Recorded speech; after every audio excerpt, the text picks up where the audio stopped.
I want an open marriage. Time to explore real men, my wife demanded. Sure, I replied. Then she lost it when our smoking hot neighbor wanted me. Months later, divorce papers were the final punch. Hey everyone! Before we jump into today's video, I need your help. We've noticed the channel is losing some traction, and subscribing is one of the best ways you can support us. It's quick, free, and it helps us keep bringing you awesome content. Your support means the world. Let's keep this channel growing together. Thanks so much. Now let's start the video. Hey Reddit! My wife wanted an open relationship and jumped straight into hooking up with other guys. Then she lost her mind when the neighbor she always hated flirted with me. I told her, I'm just doing what you wanted. She shot back with, that's different. It doesn't count if it's someone we know. So I stopped arguing and played the long game. Let her have her fun. Meanwhile, I secured everything and planned my exit. Here's how it went down. I, 36 male, have been driving trucks cross-country for 12 years. Good money if you don't mind the solitude. Until recently, I thought my marriage to Jen, 35 female, was decent enough. We've been together 10 years, married for 7. I bought my house before we got married. 3-bed, 2-bath, built in the 90s. But I paid $210,000 for it in 2015, and now it's worth close to $450,000. When we first got together, Jen seemed to appreciate my stability. I'd be gone for days driving routes, then home for a few. We had a system. She worked at an insurance office, handled cooking. I took care of repairs and yard work. Simple arrangement that worked. Practical division of labor that made sense given my schedule. Our life wasn't Instagram-worthy according to today's standards, but it was solid. We'd go camping up in the mountains, hang out with a small circle of friends, watch movies on weekends. Normal stuff. I thought we were on the same page about what marriage meant, partnership, loyalty, building something together. Then things shifted when her sister Vanessa, 38 female, moved back to town after her second divorce. Divorced twice, always chasing some new guy or life experience. The kind of woman who posts inspirational quotes on social media while her life is a complete train wreck. Suddenly, she was at our house constantly, filling Jen's head with stories about exotic vacations, weekend flings, and how life is too short to be tied down. I wasn't blind. I saw the changes happening in real time. Jen went from being content with our life to suddenly acting like she was missing out on some grand adventure. She started following all these lifestyle influencers, women in their 30s and 40s with suspicious amounts of free time and money who were constantly traveling to Bali or wherever. I started noticing changes in Jen after that. Small stuff at first. Complaints about our boring routine. Comments about how I wouldn't understand certain things because I'm just a trucker. Like suddenly the job that paid for everything was something to look down on. The way she'd roll her eyes when I talked about saving for retirement or home improvements. She started making these weird comments about other couples we knew. Like, did you know Mike and Sarah are in therapy? Apparently, they're working through some issues about sexual compatibility. Just dropping these little bombs during dinner like they were totally normal conversation topics. 3 months ago, she quit her job without even discussing it with me. I need to find myself, Dave, she announced one night, while I was exhausted from a 14-hour drive. This insurance job is killing my soul. I'm meant for more. I was too tired to argue. Just asked, what's the plan? Another job? School? Reasonable questions, I thought. I need some time to explore my options, she said, like she was a recent college grad instead of a 35-year-old woman with bills. I've been thinking about something that allows me to express myself. Express yourself on somebody else's dime, I thought, but didn't say. We had enough savings to float her for a bit, and I figured maybe some time off would help her reset. But apparently that meant scrolling Instagram and meeting Vanessa for endless brunches while I was on the road. Our agreement about splitting responsibilities? Gone. I'd come home to a dirty house, no food, and attitude when I mentioned it. Dishes piled in the sink, laundry untouched. Meanwhile, she'd somehow found time to buy new clothes and get her nails done twice a week. The worst part wasn't even the mess. It was walking into my own house and feeling like a visitor. Like I was interrupting her real life. She'd be on the phone with Vanessa or some new friend, and she'd give me this look. Like, oh, you're back, before returning to her conversation. Housework is beneath me. She actually said that once when I asked if she could at least load the dishwasher. It's so restrictive to my growth. I didn't make a big deal out of it. Just started doing everything myself. Cooking my meals, cleaning, doing my laundry, while working 60+ hours a week on the road. But I started checking out mentally. Spent more time with my buddies at the garage where we work on project cars. I've got this '67 Camaro I've been restoring for years. Nothing clears the head like working on an old engine. You don't have to guess what's wrong. You diagnose it, you fix it, it works again. If only relationships were that straightforward. Then the fights became more common. I'd point out that she wasn't contributing. She'd call me controlling and financially abusive. I'd mention our agreement. She'd say agreements evolve, and I needed to get with the times. I'd ask about her job search, and she'd accuse me of not supporting her journey. So there I was, getting home from a 3-day haul, thinking it was just another Tuesday. Jen asked me to sit down in the living room. She had that look, where someone's about to drop a bomb. Dave, she started, swirling her glass. I've been doing a lot of thinking about us. Uh-huh. My stomach did a little flip, but I kept my face neutral. I think it's time we explored, she finally said, with a straight face. Explore? I asked, keeping my voice even. Explored what? National parks? She gave me this impatient sigh. No, Dave. With other people. An open marriage. My brain short-circuited. This was Jen, my Jen, the woman who once got jealous when I mentioned a female truck stop cashier was friendly. Now she's casually pitching screwing other people like she's suggesting we try a new restaurant. Wait, are you serious? Was all I could manage. Yes, completely, she said, with this weird brightness in her voice. I think it could be really liberating for us. Bring a new spark. We both get to experience new things, new people. No secrets. It's all above board. This marriage is so restrictive, I want to explore others. My first reaction was anger, followed by this weird, cold calm. So you want to sleep with other guys? Cheat without saying you want to cheat, I said flatly. It's not just that, she stammered. It's about freedom and growth, for both of us. I want to see other men. You know, more interesting men. Interesting, I said. Like that CrossFit instructor you and Vanessa keep talking about. Her face flushed. Bingo. She'd been mentioning this Matt guy for weeks. How inspiring his journey was. How he'd quit his corporate job to become a fitness instructor. How he was really connecting with his authentic self. Authentic self. Whatever the hell that means. We argued for about an hour. The usual points. She wanted experiences. I pointed out vows mean something. She said I was stuck in patriarchal thinking. I reminded her she used to value loyalty. Round and round. She kept using these buzzwords. Evolving relationship models. Ethical non-monogamy. Expanding our capacity for connection. Like she'd swallowed a self-help book. Meanwhile, I was thinking about mortgage payments and STD risks. Finally, I just stopped arguing and decided to play the long game. Okay, Jen, I said. Jen blinked. Okay? Just, okay? Yeah, I said. If that's what you want, let's do it. She looked like someone who'd prepared for a war and suddenly found the enemy surrendering. Suspicious, but relieved. Let her think she'd won. That would make the next moves easier. Jen's shocked expression quickly morphed into a smug smile, like she'd won something. Wow, I didn't think you'd be so open-minded. She was practically bouncing. This is going to be amazing for us, Dave. We should set some ground rules. I nodded. Sure. What were you thinking? She jumped right in. Well, we should be honest about who we're seeing. No lying or sneaking around. And we should still prioritize each other. Like date nights and stuff. Makes sense, I said. And maybe we start with just casual things. Nothing serious or emotional with other people. I just kept nodding, watching her lay out this framework she'd obviously been thinking about for weeks. Probably had the CrossFit guy lined up already. He'd been liking all her Instagram posts. Subtle. When were you thinking of starting? I asked. She looked away. Well, there's a gym social thing tomorrow night. Of course there was. Go for it, I said. I've got a 3-day haul starting tomorrow anyway. She was confused and seemed almost disappointed at how easy this was. She'd clearly been rehearsing arguments in her head, expected me to fight harder, maybe even wanted me to. The next 6 weeks were wild. Jen dove into her new lifestyle with enthusiasm. I'd respond with simple, okay, or have fun messages. Never asked for details. Drove her crazy that I wasn't jealous. It was like watching someone live out a fantasy they'd convinced themselves was sophisticated and evolved, when really it was wanting to have sex with someone new while keeping your security blanket at home. Meanwhile, I was quietly putting my house in order, called my bank and set up a new account at a different bank.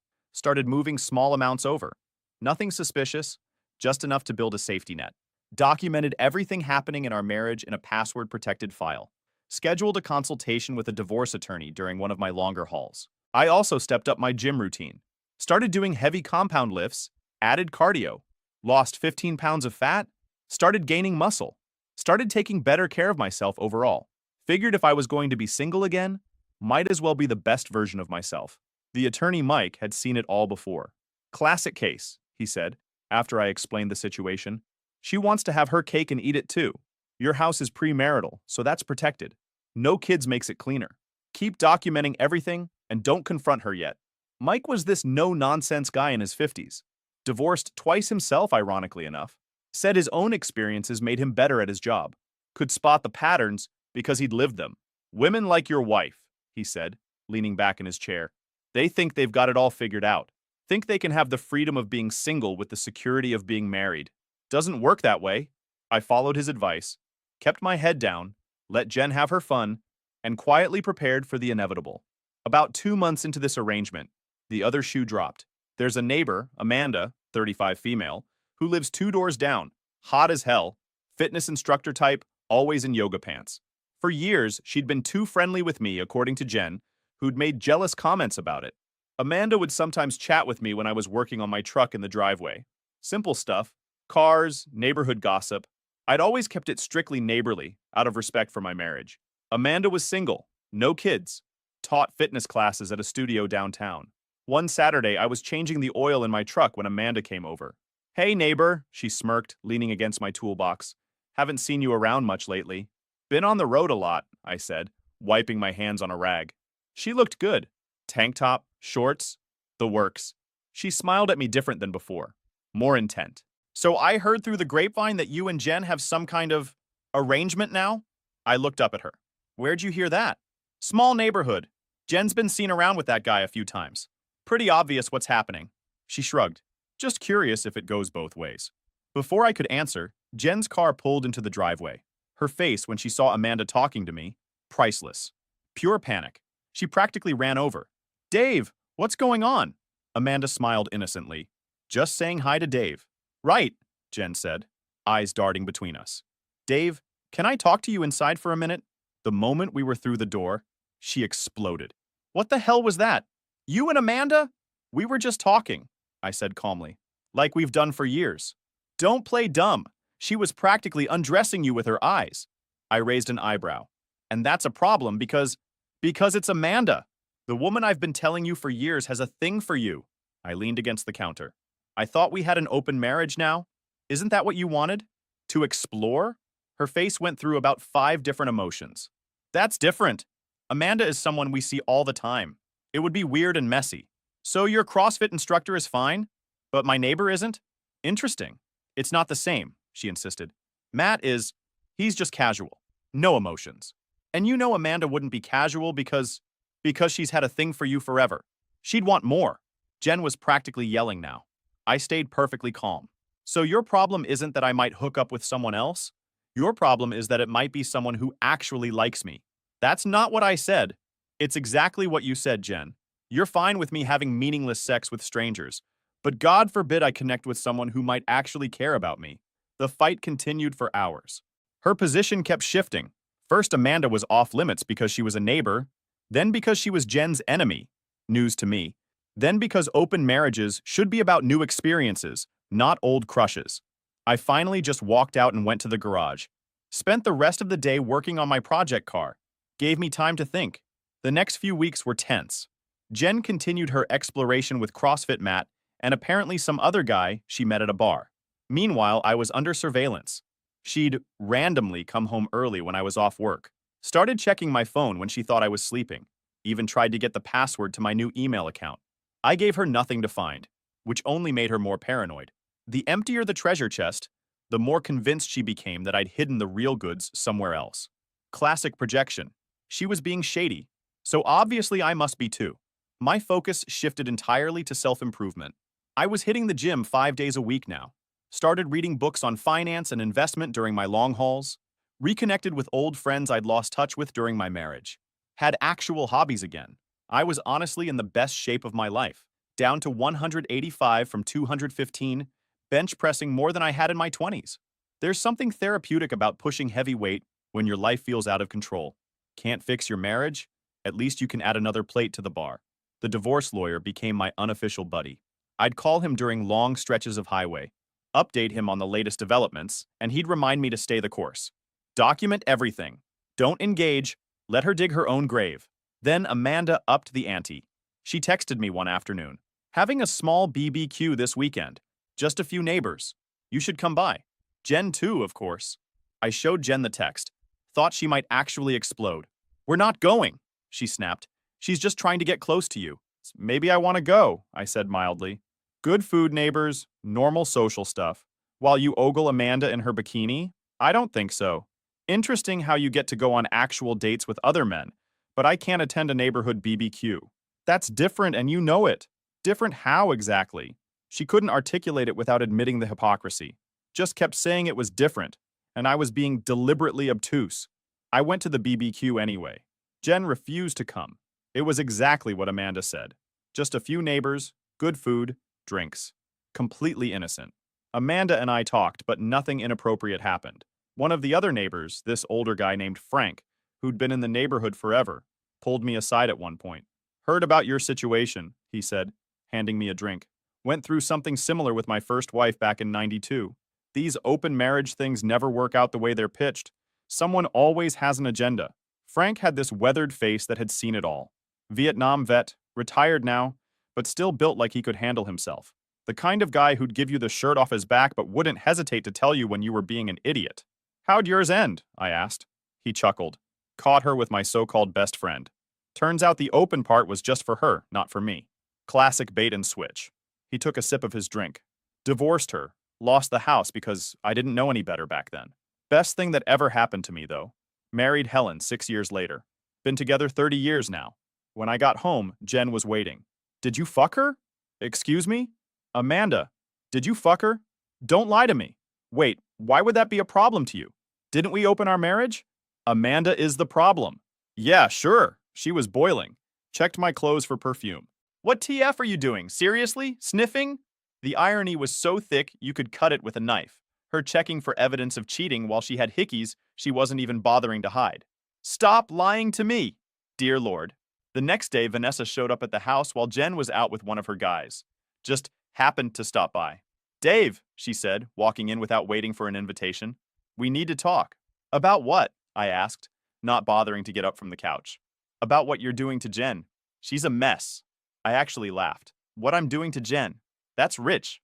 She wanted to open the relationship to improve things between you two. To add spice.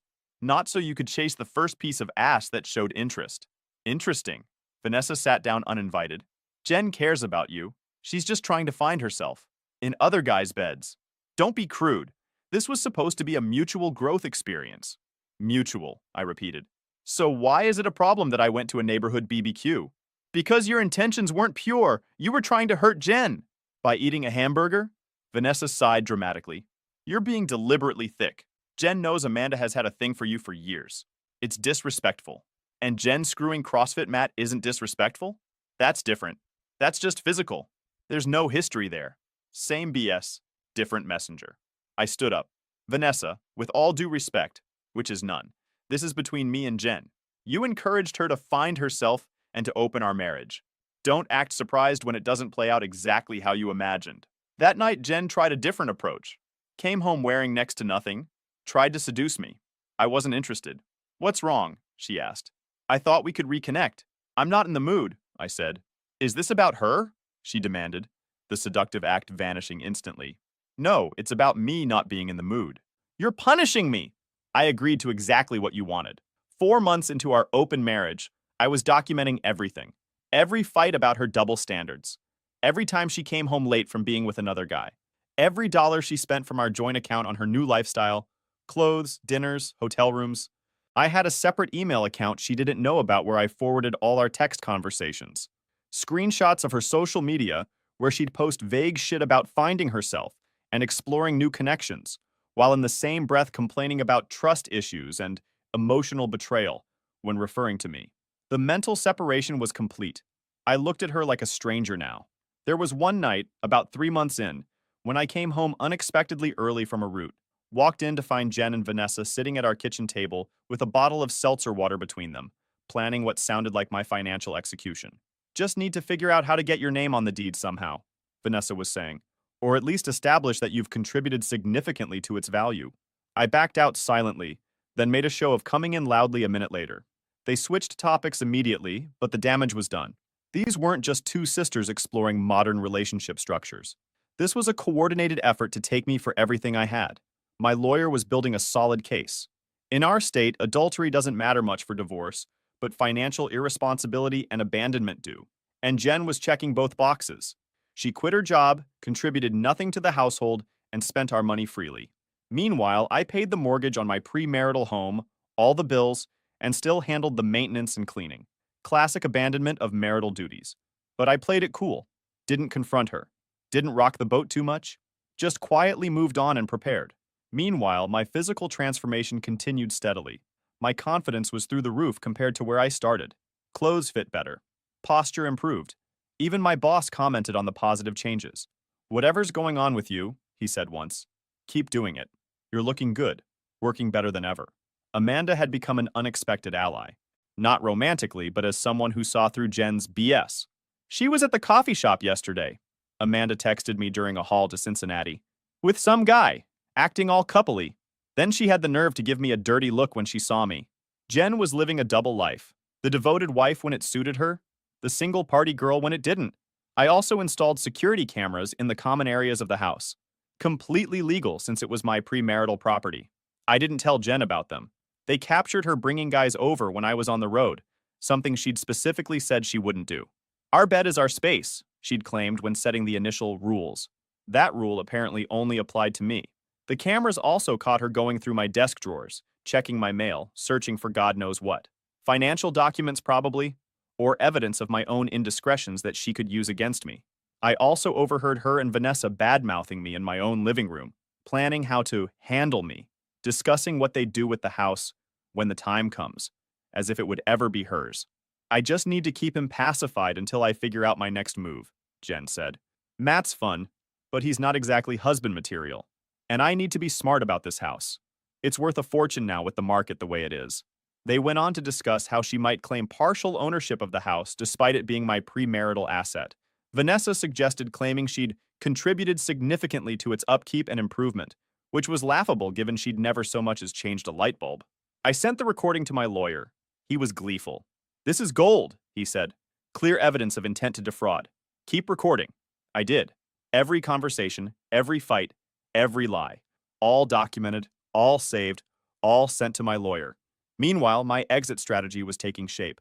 I'd secured a storage unit for my important possessions, family heirlooms, documents, the small gun collection my grandfather had left me. Anything that couldn't be replaced or I didn't want to risk losing in the inevitable chaos of separation. I'd transferred about 60% of our joint savings to my new account, not enough to be considered hiding assets, but enough to ensure I wasn't left high and dry if she tried to clean out the accounts. I was waiting for my opportunity with Jen, and it was coming soon. 6 months into our open marriage, things were reaching a breaking point. Jen was getting sloppy, staying out all night, barely bothering to lie about where she was, spending money like water. I had strategically moved most of our joint funds to my separate account, leaving just enough for bills and basic expenses, plus a healthy buffer she could burn through with her brunches and hotel rendezvous. Just enough to avoid suspicion. She hadn't even checked the balance once in months. Too busy finding herself to look at bank statements or question where the money came from since she wasn't working. Then one night, everything changed.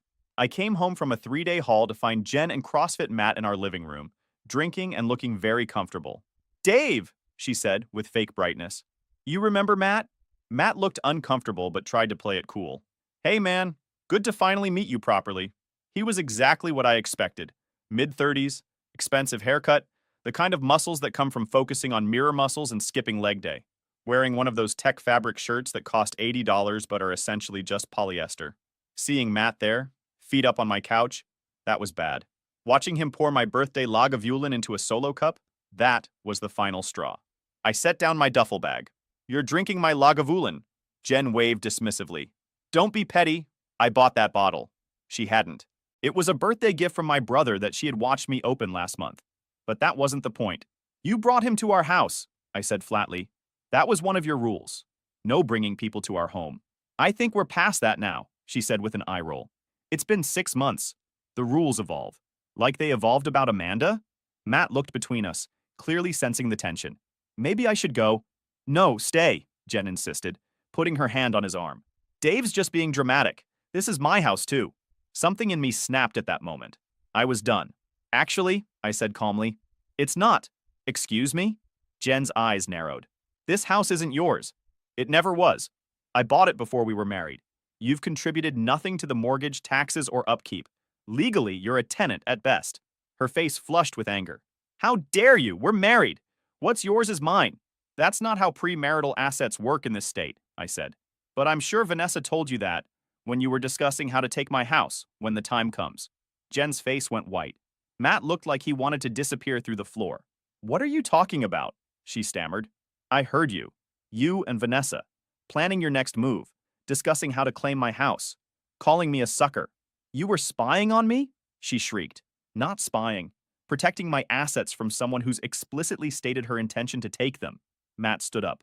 I'm leaving. This is not what you said it was, Jen. She ignored him, focused entirely on me. You've been planning this all along, agreeing to the open marriage just to trap me. I actually laughed. Trap you into what? Sleeping with other men? Having your sister over to plot against me? Bringing your fuck buddy to my house to drink my whiskey? Yeah, what an elaborate trap. Matt was already heading for the door. Smart guy. Don't you dare leave, Jen yelled after him. This isn't about you. But he was gone. At least he had the sense to recognize a shit show when he saw one. Jen rounded on me. You've ruined everything. This was working fine until you got all possessive and weird. Working fine for who exactly? You get to fuck around while I work 60 hours a week to pay for everything? You get to bring men to my house while I can't even talk to a neighbor without being accused of cheating? That's your definition of working fine. I never cheated. We had an agreement you unilaterally changed whenever it suited you. She tried a different angle, suddenly teary-eyed. I just needed to find myself, Dave. I was lost. This was never about not loving you. Save it, I said. I've watched you find yourself for 6 months.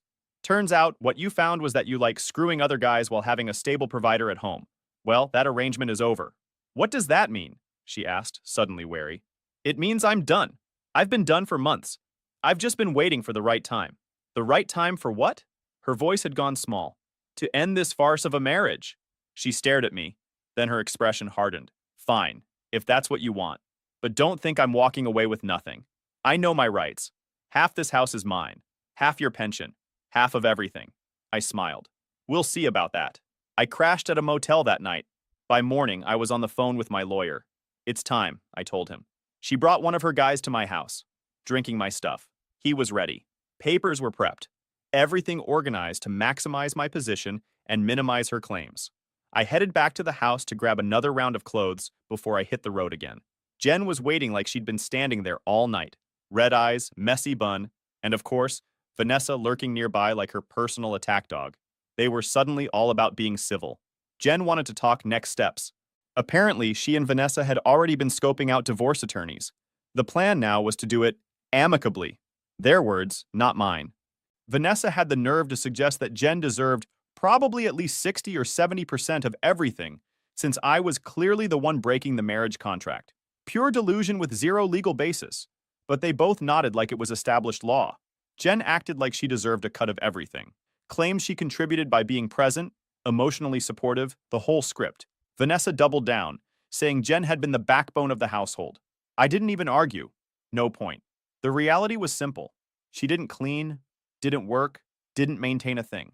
Every time I came home from a haul, the place looked like a crime scene. I handled the cleaning, the bills, the yard, everything. Name one thing you did in the last 6 months, I said calmly. Silence. She couldn't name a single useful thing she'd done in the last 6 months. Her defense was emotional labor and some vague nonsense about presence and vibes. Here's what's going to happen, I said, zipping up my duffel. I'm going on my scheduled haul. When I get back in 3 days, I expect you to be making arrangements to move out. What? I'm not going anywhere, Jen declared. This is my home too. It's not, and I think you'll find the courts agree with me. We'll see about that, Vanessa said smugly. My friend Rachel is a divorce attorney. Wives get half regardless of whose name is on the deed. Your friend Rachel sounds like a shitty attorney, I replied. But hey, hire her. Should make this easier for me. I left them standing there, both convinced they held all the cards. The delusion was almost sad. 3 days on the road gave me time to prepare for what was coming. My lawyer filed the divorce papers, detailing Jen's abandonment of marital duties, financial irresponsibility, and explicit statements of intent to defraud me of my premarital assets. He also filed for an emergency hearing regarding occupancy of the house, using the security footage of Jen bringing another man home as evidence that her continued presence would be detrimental to the petitioner's well-being and property. When I got back from my haul, Jen and Vanessa were waiting with a document of their own, a handwritten list of demands. Dave acknowledges 50% ownership of the house, pays spousal support of $3,000 per month for 5 years, transfers 50% of his 401k to Jen, covers all Jen's legal fees, provides health insurance for Jen for 3 years, post-divorce. "This is our starting position," Vanessa said, like she was some hotshot negotiator. "We're willing to be reasonable if you are." I scanned the list and handed it back. "Yeah, nope." "What do you mean, no?" Jen asked. "That's not how this works," Vanessa snapped, her face reddening. "You think you can just throw Jen away after she gave you the best years of her life? You're pathetic. Actually, this is how it works." I pulled out my own envelope and handed it to Jen. She opened it, her hands shaking slightly. As she read, her face went from confusion to shock to fury.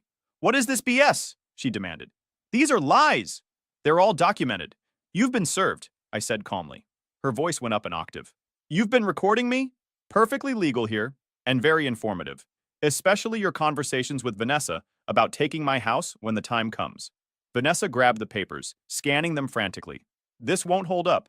The house is marital property, regardless of when you bought it. Not in this state, not with a documented history of financial separation and her contribution of exactly $0 to its mortgage or upkeep. You can't kick me out of my own home." Jen was nearly hysterical now. "It never was yours. And yes, I can and will. I'll fight this," she threatened. "I'll tell everyone what you did, how you tricked me." "Go ahead." She started crying then. Those manipulative sobs she'd perfected over the years, the ones that used to make me back down, apologize, give in. Not anymore. "You have until tomorrow afternoon to pack your essentials," I said. "The court will likely grant you a few weeks to remove the rest of your belongings, supervised." "This isn't over," Vanessa hissed, putting her arm around Jen. "You're right," I agreed. "But it's closer than you think. The judge ruled in my favor, as expected. The evidence was overwhelming. Jen was given 30 days to remove her belongings, but could not live in the house during the divorce proceedings. She moved in with Vanessa, who quickly tired of having her sister as a permanent houseguest. Turns out living with someone who contributes nothing isn't as fun when you're the one footing the bill. Within 2 weeks, they were fighting constantly. My lawyer had connected me with a financial advisor who helped me protect my assets during the divorce. We documented every penny I'd earned, every investment I'd made, every bill I'd paid during the marriage, creating an ironclad case that Jen had no claim to any of it. Jen's lawyer, not Vanessa's friend Rachel, but a court-appointed attorney after Rachel reviewed the evidence and declined to take the case, advised her to accept the settlement offer my lawyer had prepared. The house remains mine as a premarital asset. I keep my 401k and pension intact. I pay no spousal support. She keeps her car, which was in her name. She gets a one-time payment of $10,000, far less than she wanted, but more than she deserved. She fought it initially, still convinced she could get half of everything. But as the evidence mounted and her position weakened, she eventually capitulated. The divorce was finalized 4 months later. The day she came to get the last of her things, she tried one more angle. The day she came to get the last of her things, she tried one last Hail Mary. Her makeup was smudged. She looked like she hadn't slept in a week, and her hair was in that messy, "I'm having a breakdown" bun. Vanessa had apparently kicked her out. Word was, they'd been fighting nonstop. CrossFit Matt ghosted her. "I still love you, Dave," she said, standing in the entryway of what was now firmly my house again. "We could start over. I've learned my lesson." I just looked at her. "No, Jen. That's not fair. I made a mistake." "Goodbye, Jen," I said, closing the door as she left. That was 6 months ago. The divorce is final now. I kept everything that mattered. My house, my truck, my dignity. I ran into Amanda at the hardware store last week. We got coffee afterward. Nothing serious, just conversation. She asked if I was ready to date again. I told her I'm deliberately staying single for now. Life goes on. Better than ever.